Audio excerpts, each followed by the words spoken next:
तत्पश्चात जय और विजय दो पर्वत देखे होंगे। वो भगवान के साक्षात द्वारपाल के रूप में माने जाते हैं। जिस दिन वो द्वारपाल वो दरवाज़ा बंद करेंगे वो दिन आएगा जब जगतगुरु शंकराचार्य जी ने नरसिंह मंदिर का स्थापना की थी। कहा था कि ये नरसिंह भगवान जी, इसका बायां हाथ बहुत तेज़ी से बारीक हो रहा है, और इसका जितना बारीक होगा कि ये खंडित होगा। जिस दिन वो खंडित हो जाएगा, जय और विजय पर्वत आपस में दरवाज़ा बंद कर देंगे, द्वार बंद कर देंगे, वो पर्वत आपस में मिल जाएंगे।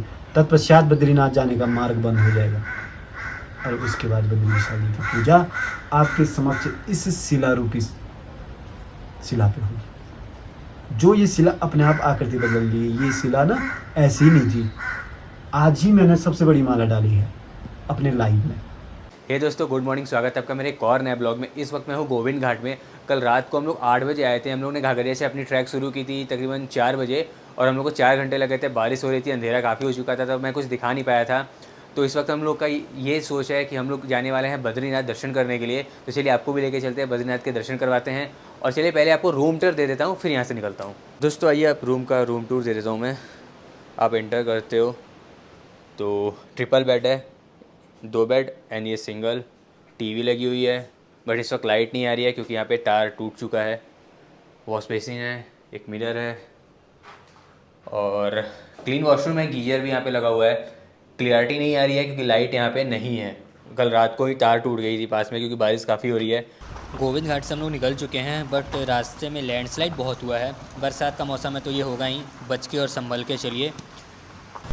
लैंडस्लाइड तो जगह जगह पे बहुत हुआ है, लेकिन रास्ते बड़े प्यारे हैं। दोस्तों इस वक्त मैं बद्रीनाथ वाले रास्ते पे ही हूँ। काफ़ी सुहाना मौसम है और काफ़ी रास्ते पर पूरे अच्छे अच्छे नज़ारे देखने को मिल रहे हैं। तो चलिए इसी नज़ारे के साथ हम बद्रीनाथ के दर्शन को चलते हैं।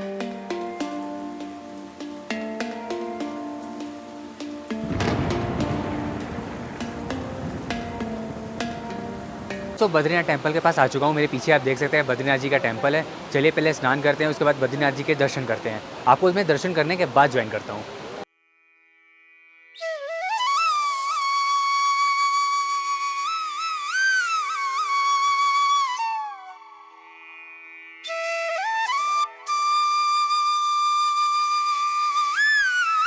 दोस्तों हम लोगों ने स्नान कर लिया है और प्रसाद ले लिया है। चलिए भगवान बद्री विशाल के दर्शन करते हैं, उसके बाद आपको ज्वाइन करता हूँ।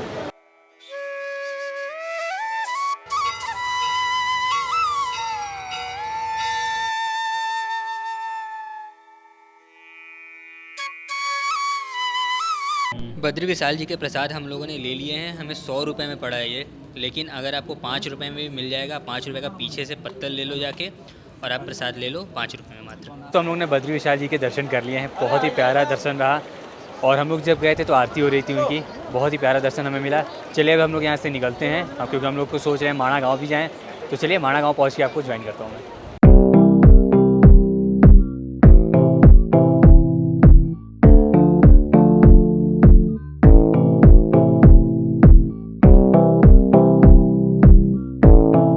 दोस्तों माणा गाँव आ चुके हैं। चलिए माणा गाँव अंदर चलते हैं और इसको भी एक्सप्लोर करते हैं। आप जब भी माणा गाँव आओ, मोमोज़ खाना बिल्कुल ना भूलें। मैं तो बेसिकली माणा गाँव मोमोज़ खाने के लिए आता हूँ। यहाँ का मोमोज़ बहुत ही ज़्यादा टेस्टी होता है।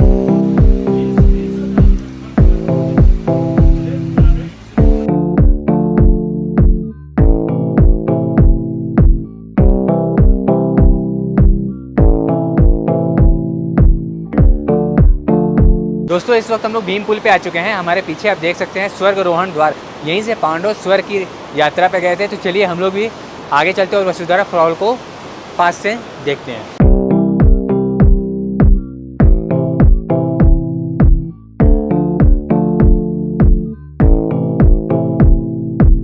दोस्तों देखिए वसुधारा वाटरफॉल, काफ़ी तेज पर आवाज़ आपको आ रही होगी। हर हर गंगे, जय बद्री विशाल की। फॉग बहुत ज़्यादा है, कुछ दिखाई नहीं दे रहा है। फॉग ज़्यादा होने की वजह से कुछ दिखाई नहीं दे रहा है। मैं थोड़ी देर रुकता हूँ, कोशिश करूँगा कि अगर फॉग छटे तो मैं आपको दिखा पाऊँ। आप नीचे का व्यू क्लियरली दिख रहा होगा आपको, और वेग तो बहुत ही तेज़ है। 4:30 बजने को है, हमें 1.5 घंटा लगा टोटल आने में यहाँ।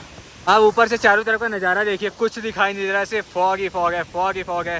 दोस्तों हम लोग माणा गाँव आए थे और काफ़ी देर यहाँ पे रुके। तकरीबन हम लोग 3 बजे ही माणा गाँव आए थे, और हम लोग वसुधारा ट्रैक भी गए थे। वहाँ पे बहुत अच्छा था, लेकिन फॉग काफ़ी ज़्यादा थी। बट अब 6:30 हो चुका है, हमें समय हो चुका है यहाँ से निकलने का, क्योंकि हमें नीचे तक जाना है। देखिए हम लोग कहाँ तक पहुँच पाते हैं। जहाँ भी पहुँचते हैं वहाँ पहुँच के कुछ ज्वाइन करता हूँ मैं। माड़ा आते हो आप तो वहाँ पे एडवेंचर्स भी आप कर सकते हो, तो आप नीचे दिए हुए नंबर पे कॉल करके अपनी बुकिंग करवा सकते हो। सारी टाइमिंग सारी डिटेल्स यहाँ से ले सकते हैं। Hey everyone, good morning. सुबह के 9:30 बज रहे हैं। इस वक्त हम लोग बद्रीनाथ में ही हैं और हम लोगों ने स्टे किया था होटल राज राजेश्वरी में। ये हमारा कमरा है। ये हमें 1500 रुपये का पड़ा था। कल रात को एक्चुअली में हुआ क्या, क्योंकि हम लोग जब माणा गाँव से आ रहे थे तो काफ़ी लेट हो गया था। 7 बजे बद्रीनाथ के नीचे जाने वाले रास्ते बंद कर दिए गए थे, तो हम लोग नीचे नहीं जा पाए। तो हम लोग होटल में ही चले आए। पास में ही होटल था, टेम्पल के जस्ट 800 मीटर दूर पे ही है ये।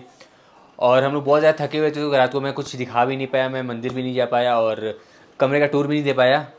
तो मॉर्निंग में इस वक्त यहाँ से हम लोग निकल रहे हैं। अब देखिए, हम लोग का प्रोग्राम जोशीमठ में स्टे करने का है। अब देखिए हम लोग वहाँ स्टे कर पाते हैं या नहीं, आगे निकल जाते हैं। तो जैसा होगा मैं आपको वीडियो से अपडेट करता रहूँगा। ओवरऑल कमरा कुछ ऐसा है। एक बीच में सॉकेट बना हुआ था जहाँ पे कुछ रख सकते हो, ट्रिपल बेड और वॉशरूम कुछ ऐसा था। गीज़र लगी हुई थी, लेकिन गीज़र का कोई मतलब नहीं है क्योंकि लाइट तो आ ही नहीं रही है।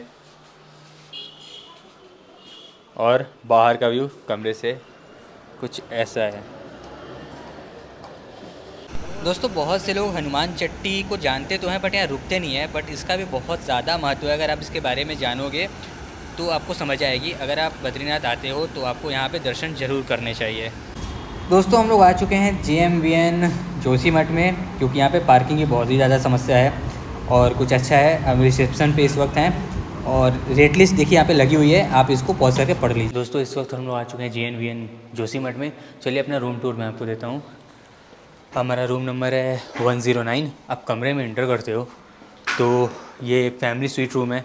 2 bed, double bed and double bed. Sofa देखिए कितना प्यारा लगा हुआ है। टीवी है। वॉशरूम दिखाता हूँ, जो बहुत लोग की डिमांड होती है। तो वॉशरूम क्लीन है, काफ़ी अच्छा है। और एक और चीज़ ये है कि यहाँ पे गीज़र भी है और आपको अगर लाइट नहीं भी है, क्योंकि इधर लाइट की बहुत प्रॉब्लम है, लाइट नहीं भी है तो आपको जनरेटर की भी सुविधा है। ये फैमिली स्वीट रूम है तो यहाँ पे बालकनी की भी सुविधा है। तो चलिए बालकनी में इंटर करते हैं। यहाँ पे 2 सीटिंग स्पेस मिल जाएगी आपको। यहाँ पे बैठ के चाय कॉफ़ी जो पीना है पियो। ये सामने वाली आप जो पार्किंग देख रहे हैं ना, तो जोशीमठ में पार्किंग की बहुत ज़्यादा समस्या है। तो अगर आप लोकल हो या थोड़ी देर घूमते हो या होटल लेते हो तो आपको यहीं पे आके पार्किंग करनी पड़ेगी। लेकिन गढ़वाल विकास निगम में यहाँ पे पार्किंग की सुविधा उपलब्ध है, जो बेस्ट चीज़ है। और व्यू तो सामने का कुछ ऐसा है। दोस्तों, अगर बात की जाए कि इस रूम को मैंने कितने में बुक किया है, तो ये 2500 रुपीज़ का है।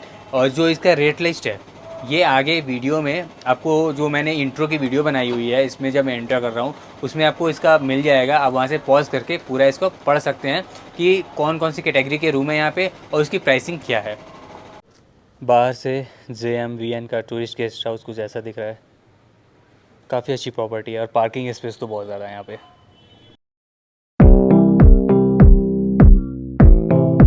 दोस्तों, गुड मॉर्निंग। इस वक्त मैं आ चुका हूँ श्री नरसिंह देव टेम्पल। तो चलिए टेम्पल को अंदर चलते हैं और उनके दर्शन करते हैं। यहाँ पूजा काउंटर पे आके आप प्रसाद खरीद के चढ़ा भी सकते हो और घर ले जाने के लिए आपको यहाँ से प्रसाद मिल जाएगी।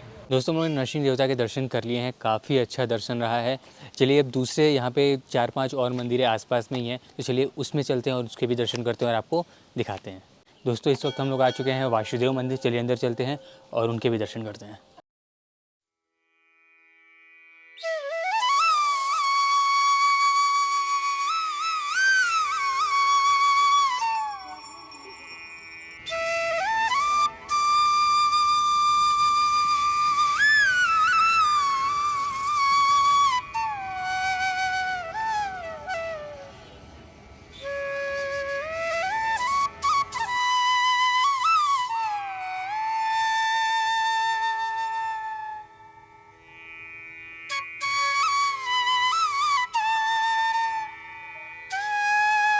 हम लोग जोशीमठ से निकल चुके हैं भविष्य बद्री के लिए और रास्ते में काफ़ी प्यारे नज़ारे देखने को मिल रहे हैं और हम लोग ऑन द वे हैं भविष्य बद्री के लिए। हमें रास्ते में एप्पल के गार्डन मिले हैं।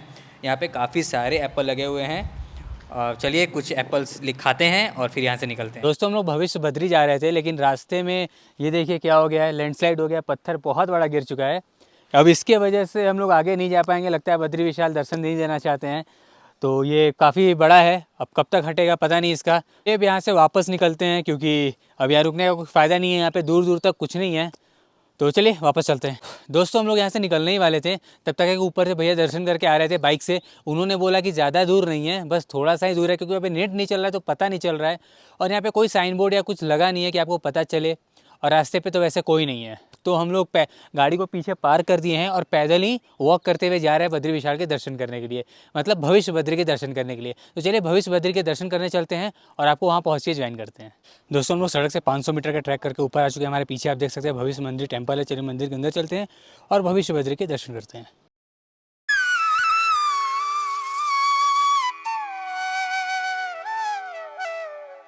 था यही है, भगवान जी अब नहीं प्रकट हो रहे हैं, भविष्य बद्री जिसको बोलते हैं। पहले पूर्व बद्री हुआ करता है, अब फिर बद्रीनाथ, तो भविष्य बद्री में आ गया। बद्रीनाथ केदारनाथ के पट बंद हो जाएंगे ना कुदरती, तो जो भगवान लोग रहेंगे खुद ही अपना अवतार यहीं वो हो जाएंगे ना, यहाँ विराजमान कर लेंगे। भविष्य में यहाँ यात्रा होगी। कहते हैं यहाँ आगे एक वो है चांदी क्यों कुछ निगाह छिड़के बंद हुआ पीतल में, क्या है रिंगाल के पिताओ परातुन, हाँ पीतल के परात है ना, तो उसमें रिंगाल बोलते हैं हमारे, हम पहाड़ी लोग ना रिंगाल बोलते हैं। अच्छा, तो उसमें वो उत्पन्न हो जाता, मतलब उसमें हो जाता है ना उत्पन्न, पीतल के परात में है वो, पीतल के परात में। तो यहाँ आगे कहीं है इधर ही। जैसे आगे देखो तुम, यहाँ अभी धीरे धीरे जैसे हनुमान चट्टी बोलते हैं जी जी। ये बड़गांव में हनुमान शिला हो गया। हाँ हाँ। तो हिसाब से देवी देवताओं अपने स्थान खुद ही वो कर लेते हैं जहाँ उनको अच्छा लगे ना, वहीं लोग जहाँ देखो अब वहाँ ऐसा हो रहा है, वहाँ ऐसा हो रहा, तो भगवान अपना स्थान खुद चुन लेते हैं कि पहाड़ में ना, पहाड़ में ये शक्तियाँ देवी देवताओं की ज़्यादा है। बात आती है इसके बाद बद्री विशाल। तो श्री बद्री विशाल जी ना आने वाले समय में यहाँ पे आएंगे। पंचबद्री सप्तबद्री पंचबद्री, सब प्रथम पंचबद्री ही थे। जो शंकराचार्य जी साक्षात शिव के अंश थे, जिन्होंने पंचबद्री की स्थापना की। 64 मठों, भारत सनातन धर्म की रक्षा लेके अनेक मठों की स्थापना की ना, सब जगह शंकराचार्य जी ने की। बद्रीनाथ केदारनाथ ऐसे 64 मठों की स्थापना की थी। और शंकराचार्य साक्षात शिव के एक अंश थे। शिव ने धरती में कभी अवतार नहीं दिया, अंश दिया, भाग पाठ जिसको भी दिया अंश दिया। जैसे शिव ने हनुमान को अंश दिया, शंकराचार्य को अंश दिया। केवल 32 वर्ष की आयु में शंकराचार्य जी ने क्या किया, सनातन धर्म की रक्षा के लिए जहाँ जहाँ भगवान की लीला शुरू हुई, जहाँ जहाँ विष्णु ने लीला रची, जहाँ जहाँ शिव ने लीला रची, जहाँ जहाँ बिल्कुल कर सकते देवी देवताओं ने लीला रची, वहाँ वहाँ भगवान ने शंकराचार्य जी ने स्थापना शुरू कर दी।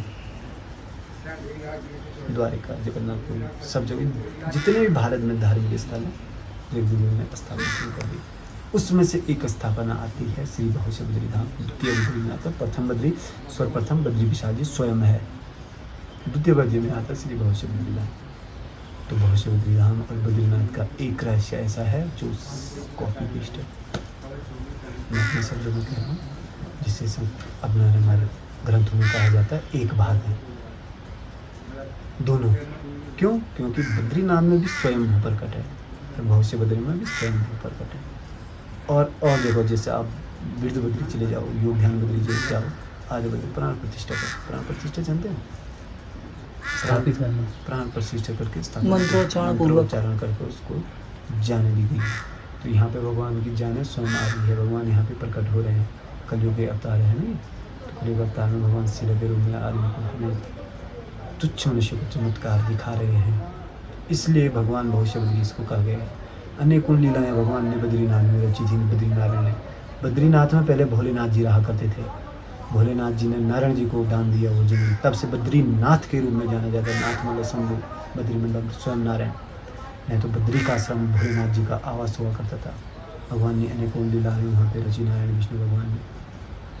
तत्पश्चात जय और विजय दो पर्वत देखे होंगे, वो भगवान के साक्षात द्वारपाल के रूप में माने जाते हैं। जिस दिन वो द्वारपाल वो दरवाज़ा बंद करेंगे, वो दिन आएगा जब जगतगुरु शंकराचार्य जी ने नरसिंह मंदिर का स्थापना की थी। कहा था कि ये नरसिंह भगवान जी, इसका बायां हाथ बहुत तेज़ी से बारीक हो रहा है, अरे इसका जितना बारीक होगा कि ये खंडित होगा। जिस दिन वो खंडित हो जाएगा, जय और विजय पर्वत आपस में दरवाज़ा बंद कर देंगे, द्वार बंद कर देंगे, वो पर्वत आपस में मिल जाएंगे। तत्पश्चात बद्रीनाथ जाने का मार्ग बंद हो जाएगा और उसके बाद बद्री विशाल जी की पूजा आपके समक्ष इस शिला रूपी शिला पे होगी। जो ये शिला अपने आप आकृति बदल ली है, ये शिला ना ऐसी ही नहीं थी। आज ही मैंने सबसे बड़ी माला डाली है अपने लाइफ में आज मैंने सबसे बड़ी माला डाली है अपने जीवन काल में। मैंने इतनी बड़ी माला आज डाली है, नहीं तो अटकती नहीं थी। ऐसी शिला थी। मेरे दादा बताते थे कि ये जो लोग आ रहे ऐसी थी, बिल्कुल छोटी थी। पर आज मैंने तो वस्त्र धारण किए देखा था, माला नहीं देखा था, माला नहीं जाती थी, इतना मैंने भी देखा। पर आज इसमें हमारे देखे देखे बड़ी बड़ी माला जा रही है। हम इसमें सारा श्रृंगार सब कुछ भगवान का अभिषेक वगैरह कर रही है। ये शिला अपने आप आकार ले रही है। शिला बड़ा नहीं हो रहा है, शिला पे कोई आकार आ रहा है, ये आकार आ रहा है। भगवान के ऊपर ये जो चंदन लगा है ना, वो शेषनाग जी है। जहाँ पे पीले फूल है भगवान के सर के ऊपर, वहाँ कोने पे शेषनाग जी के मोटे मोटे वो दिख रहे हैं ना, वो शेषनाग जी का आकार बना है भगवान के ठीक ऊपर। भगवान बीच में ठीक नारायण जी है। चरणों में जो है भगवान के, साक्षात भगवान के चरणों में क्षीर सागर कुंड है, एक कुंड है। तो भगवान भुजंग आसन में क्षीर सागर में, यहाँ पे शेषनाग जी ऊपर से है। माता लक्ष्मी जी का भी वास होगा इसमें, ये कहा गया है। तो ये साक्षात श्री भविष्य बद्री विशाल जी हैं, जिसे पंचबद्री के रूप में भविष्य बद्री कहा गया है। आने वाले समय में बद्री विशाल जी की पूजा यहीं की जाएगी और बद्री विशाल जी यहीं पे आएंगे। दोस्तों, हम लोगों ने भविष्य बद्री के दर्शन कर लिए हैं। आई होप आपको ये ब्लॉग पसंद आई है। ब्लॉग पसंद आई है तो वीडियो को लाइक कर दो, चैनल को सब्सक्राइब कर दो और बन जाओ इस फैमिली का हिस्सा। दोस्तों, इस ब्लॉग में मैंने बद्रीनाथ जी और जहाँ पे उनका शीतकालीन निवास है, नरसिंह देव टेम्पल और जो भविष्य में होने वाले हैं भविष्य बद्री, तीनों को कवर किया है। आई होप आपको ये ब्लॉग ज़रूर पसंद आएगा। आपको ये ब्लॉग पसंद आई होगी। ब्लॉग पसंद आई तो वीडियो को लाइक कर दो, चैनल को सब्सक्राइब कर दो, बन जाओ इस फैमिली का हिस्सा। मिलते हैं आपको किसी अदर ब्लॉग में। अभी के लिए बाय बाय।